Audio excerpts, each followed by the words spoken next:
안녕하셨습니까?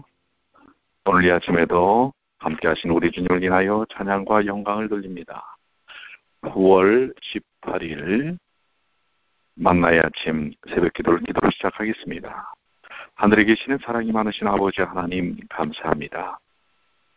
매일 매 순간 주님과 함께 할 수 있도록 인도하시고 주님의 백성으로 살도록 도와주셔서 감사합니다. 허락하신 이 하루 주님과 동행할 수 있도록 도와주시옵소서. 주님의 영광을 위해 살도록 인도하여 주시옵소서. 언제나 그리스도를 바라보며 그리스도께서 베푸신 십자가의 은혜를 따라 오늘 저희들의 삶이 더욱더 영육간에 강건해질 수 있도록 도와주시옵소서. 마땅히 저희들이 가야 할 길, 해야 할 일이 무엇인지 깨닫게 하시고 주님과 함께 할 수 있도록 도와주시옵소서. 주께서 이 시간 주의 영을 통하여 아침 이슬처럼 촉촉히 성령의 충만함을 경험케 인도하시기만을 사랑과 자비가 많으신 예수님의 이름으로 간절히 기도 올리옵나이다. 아멘. 여러분들 안녕하셨습니까? 오늘 이 새벽 만나의 아침, 오늘 아침의 말씀은 사도행전 27장 21절부터 44절까지 있는 말씀입니다. 사도행전 27장 21절로 44절까지 있는 말씀, 우리 함께 말씀 듣도록 하겠습니다. 여러 사람이 오래 먹지 못하였음에 바울이 가운데 서서 말하되, 여러분이여 내 말을 듣고 그에 대해서 떠나지 아니하여 이 타격과 손상을 면하였다면 좋았을 뻔하였느니라. 내가 너희를 권하노니 이제는 안심하라. 너희 중에 생명에는 아무 손상이 없겠고 오직 배뿐이라. 나의 속한 바 곧 나의 섬기는 하나님의 사자가 어젯밤에 내 곁에 서서 말하되, 바울아 두려워 말라. 내가 가이사 앞에서 서야 하겠고 또 하나님께서 너와 함께 행선하는 자를 다 내게 주었다 하였으니, 그러므로 여러분이요 안심하라.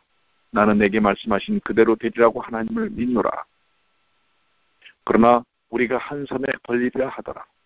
14일째 되던 날 밤에 우리가 아드리아 바다에 이리들이 쫓겨가더니 밤중쯤 되어 사공들이 어느 육지에 가까워지는 줄을 짐작하고 물을 재어보니 20길이 되고 조금 가다가 다시 재니 15길이라.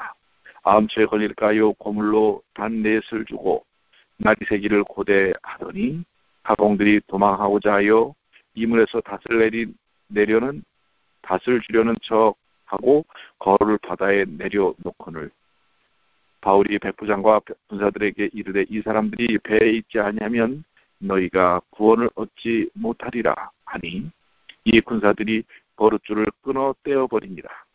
날이 새어가며 바울이 여러 사람을 음식 먹으라 권하여 가로되, 너희가 기다리며 먹지 못하고 줄인 지가 오늘까지 14일인즉 음식 먹으라 권하니, 이것이 너희 구원을 위하는 것이요 너희 중 머리토록 하나라도 잃을 자가 없느니라 하고, 떡을 가져다가 모든 사람 앞에서 하나님께 축사하고 떼어 먹기를 시작하며 저희도 다 안심하고 받아 먹으니 배에 있는 우리의 수는 전부 276이니더라. 배부르게 먹고 밀을 바다에 버려 배를 가볍게 하였더니 날이 새매 어느 땅인지 알지 못하나 경사진 해안으로 된 항만이 눈에 띄거늘 배를 거기에 들여다 댈 수 있는가 의논한 후 닷을 끊어 바다에 버리는 동시에 핏줄을 늦추고 돛을 달고 바람을 맞추어 해안을 향하여 들어가다가 두 물이 합하여 흐르는 곳을 당하여 배를 걸매 이물은 부딪혀 움직일 수 없이 붙고 고물은 큰 물결에 깨어져 가니 군사들은 죄수가 헤엄쳐서 도망할까 하여 저희를 죽이는 것이 좋다 하였으나 백부장이 바울을 구원하려 하여 저희의 뜻을 막고 헤엄칠 줄 아는 사람들을 명하여 물에 뛰어내려 먼저 육지에 나가게 하고 그 남은 사람들은 널도가 큰 배물건에 의지하여 나가게 하니 마침내 사람들이 다 상륙하여 구원을 얻으니라. 사도행전 27장 21절로 44절까지 있는 말씀을 보았습니다. 참 어렵게 바울의 일행이 이탈리아에 닿는 것을 볼 수가 있습니다. 풍랑을 만나서 14일간 표류하다가 이제 드디어 해안가에 도착을 하지만 정상적으로 배를 댈 수가 없게 되었고, 또 배가 부딪혀서 이제 한쪽은 깨어져서 물이 차오르는 것입니다. 그러한 상황 속에서 이제 일단 이탈리아에 도착한 장면을 오늘 우리가 함께 보았습니다. 자, 여기 저는 몇 가지 이제 질문을 좀 던져보는데요. 바울은 어떻게 이렇게 이러한 가운데서, 위기 가운데서도 담대할 수 있었을까? 그 바울의 담대함, 그 담대함이 어디서 나온 것인가라고 하는 부분을 좀 해볼게요. 그 다음에 그 34절, 35절에 오히려 그 14일 동안 풍랑에 의해서 아무래도 흔들리고 이 배멀미들을 하고 죽을 지경이 되어서 음식을 먹지 못했던 것 같습니다. 그럴 때 위로와 함께 권면과 또 떡을 떼어서 축사하면서 떼어 먹는 그 바울의 장면이 무엇을 연상케 하나, 이런 질문을 던집니다. 이 35절에 바울의 축사와 떡을 떼어 나누는 일들, 이것이 어떤 의미를 던져줄까라는 생각을 하게 합니다. 그 다음에 마지막 질문은, 왜 백부장은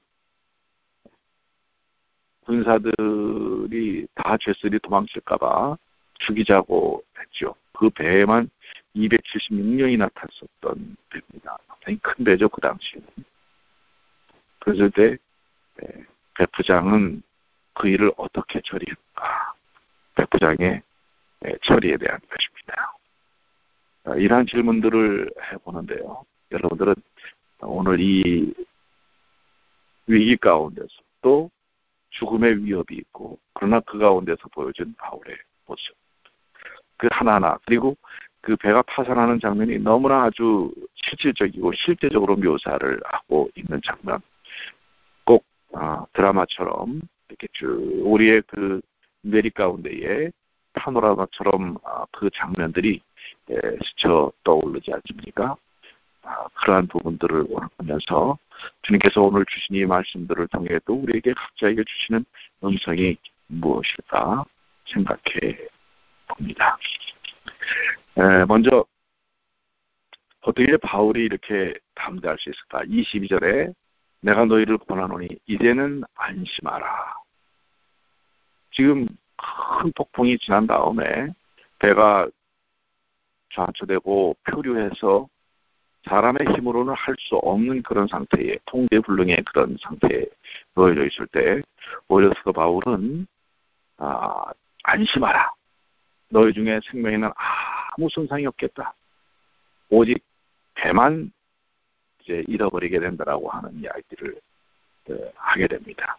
어떻게 이렇게 담대하게 이 일들을 할 수 있을까? 이렇게 또 권할 수 있을까? 그들에게 생명 구원에 대한 약속을 할 수 있을까? 바로 23절에 답이 있습니다. 나의 속한 바 곧 나의 섬기는 하나님의 사자가 어젯밤에 내 곁에 서서 말하되, 아마 간절히 기도하는 바울의 기도 가운데 중보기도죠. 중보기도 가운데 하나님의 사자, 천사가 나타나서 메시지를 전달하죠. 24절에 바울아 두려워 말라.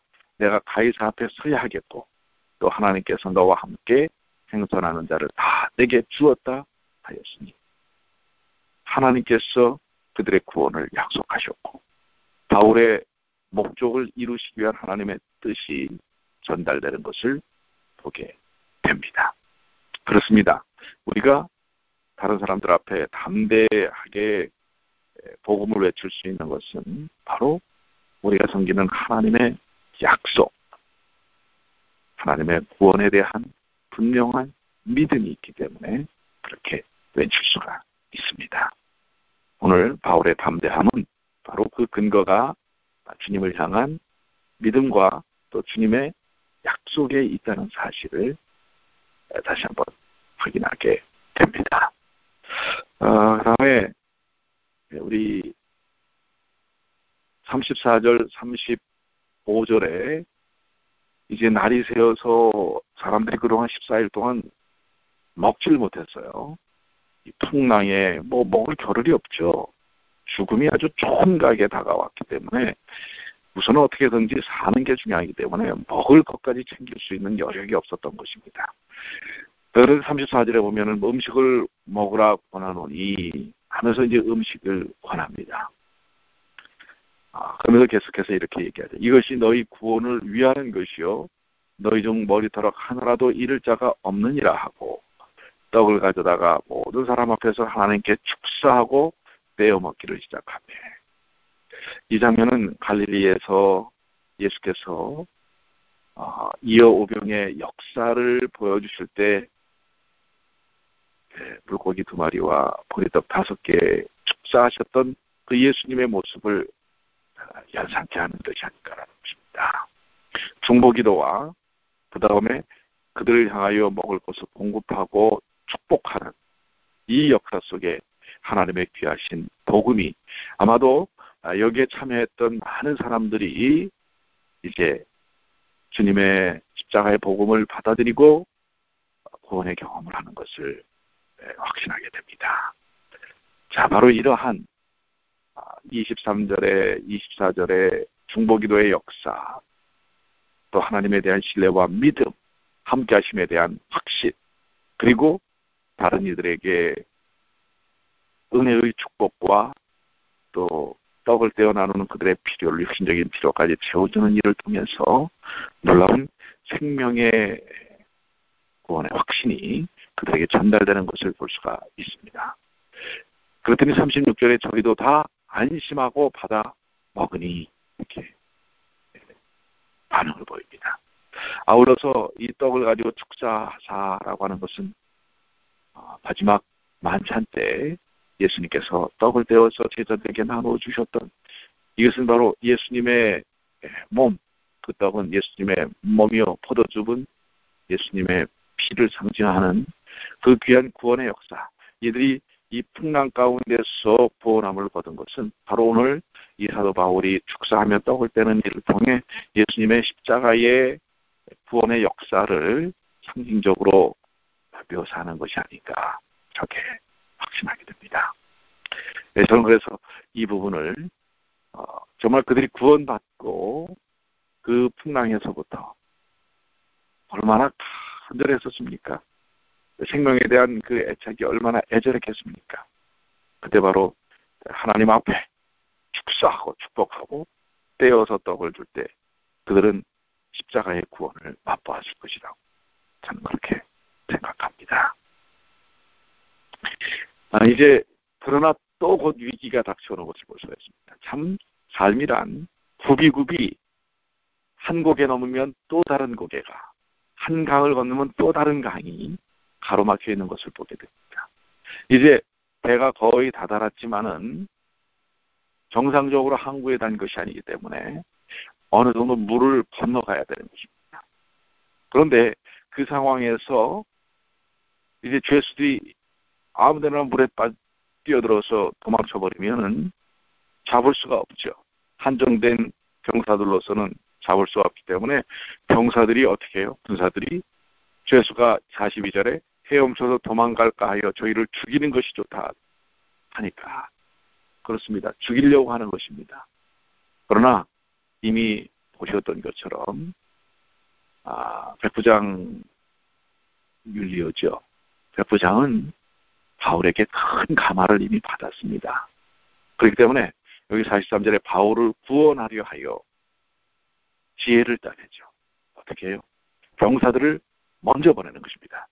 육지에 먼저 헤엄쳐서 건너가게 하고 그 다음에 건너오는 사람들, 특별히 죄수들을 다 킵할 수 있도록 먼저 군사들을 보내는 것을 알 수가 있습니다. 이것은 전적으로 왜냐하면 죽여버리고 가자라고 하는 군사들의 요구에 바울을 살리기 위한 그러한 호구책으로 나오는 해결책이었습니다. 그래서 남은 사람들이 이제 수영을 하고 널조각을 타고 물건에 의지하여 바울이 예언한 것처럼 배는 버리지만 사람들은 한 사람도 다치지 않고 생명을 얻게 되는 이 구원의 역사가 이루어지는 그러한 모습을 볼 수가 있습니다. 오늘 세상의 이 거친 풍랑 가운데 우리도 함께 그 배에 타고 있습니다. 우리만 따로 떨어져 있는 것 아니죠.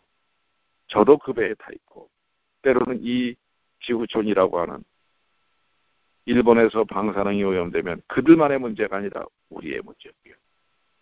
저 시리아에서 화학 무기를 터뜨려서 많은 사람들을 살생하면 그들만의 문제가 아니라 우리의 문제고요. 워싱턴 DC에서 총격 사건이 일어나서 열몇 명이 다치고 죽고 한 것은 그들만의 문제가 아니라 바로 오늘 우리의 문제입니다. 우리가 타고 있는 이 지구라고 하는 배, 이 배가 매우 심히 요동치고 있지요. 풍랑이 오고 표류하고 좌초되고 파손합니다. 오직 그 가운데 하나님께서 주신 십자가의 약속을 믿는 사도 바울 같은 사람들이 저와 여러분이 아닐까 이렇게 생각합니다. 우리 무엇에 대한 확신을 갖고 구원에 대한 확신을 갖고 그들에게 중보하고 또 먹을 것을 나누는 것처럼 육신적 영적인 필요를 채워줄 것인가. 오늘 저는 이렇게 마음에 결심합니다. 그 배에 나도 타 있다. 나는 딴 배에 타 있는 사람이 아니라 바로 파손하는 이 지구촌 이 배에 타고 있고, 그러나 이 배에서 오직 우리를 구원하실 분은 하나님밖에 없고, 그것을 위하여 우리의 동료들, 우리 동료 인간들을 위해 중보하고 또 나눠주고 필요를 채우고 그들을 온전히 복음 가운데로 인도하는 사명이 오늘 내게 맡겨졌다라는 그러한 마음을 다시 한번 생각하면서 오늘 그 사역을 이루어야 되겠다. 방관자로 서 있는 것이 아니라 적극적인 그들에게 메신저로서 하나님의 복음과 기별을 나누고 함께 사는 이 귀한 것을 나눠야 되겠다라는 생각을 결심합니다. 오늘 여러분들은 사도행전 27장의 말씀을 통해서 어떤 음성을 들으셨습니까? 또 어떤 마음의 결심을 하고 계십니까? 오늘 주어진 주님의 귀한 말씀이 여러분과 저에게 귀한 은혜가 되기를 바라는데요. 여기 한 주석책에 이렇게 27장 23절에 있는 말씀을 나의 속한 바 곧 나의 섬기는 하나님의 사자가 나의 속한 바라고 하는 부분에 대한 부분을 이렇게 표현하고 있습니다. 신앙은 개인적인 것이고 개인이 하나님에게 개인적 헌신, 경배, 봉사를 드리는 것이다. 그에게 운명 지어진 그릇으로 두려운 이교도들에게 바울은 확고한 증언을 한다.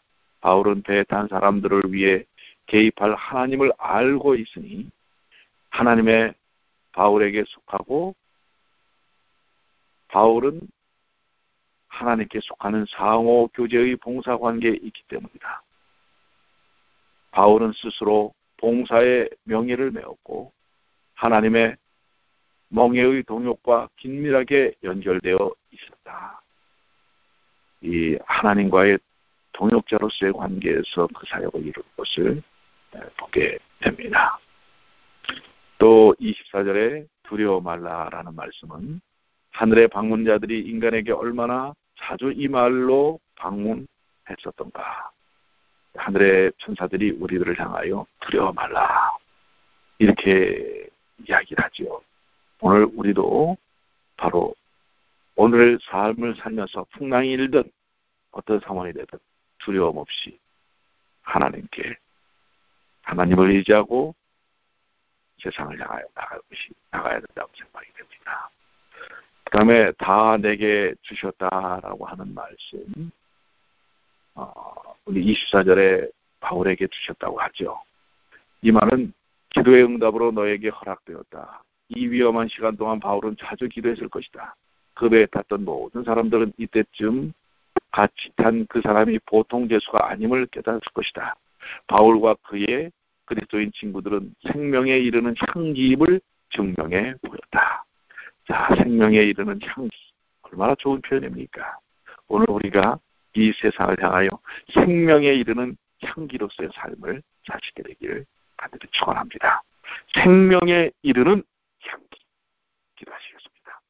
하늘에 계신 아버지 하나님, 오늘 사도행전 27장의 말씀을 통하여 우리가 믿고 확신하는 이 귀한 구원의 복음과 진리를 이제 우리와 함께 탄 그리고 두려워 떠는 많은 이들에게 구원의 향기로서 다가설 수 있도록, 생명에 이르는 향기로서 다가설 수 있도록 주여 도와 주시옵소서. 저희의 삶이 아름다운 그리스도의 복음으로 십자가의 구원의 향기가, 생명의 향기가 풍겨질 수 있도록 도와 주시옵소서. 그저 저희만 살면 되는 것이 아닙니다. 우리는 같은 데 다 있습니다. 우리의 주변에 두려워하는, 의식 없이 의미 없이 살다가는 많은 사람들에게 구원의 손길을 뻗치는 저와 우리 사랑하는 성도들 되도록 도와 주시옵소서. 오늘도 주께서 저희와 함께 해주실 것을 믿고 감사드리며 우리 주님 예수님의 이름으로 간절히 기도 올리옵나이다.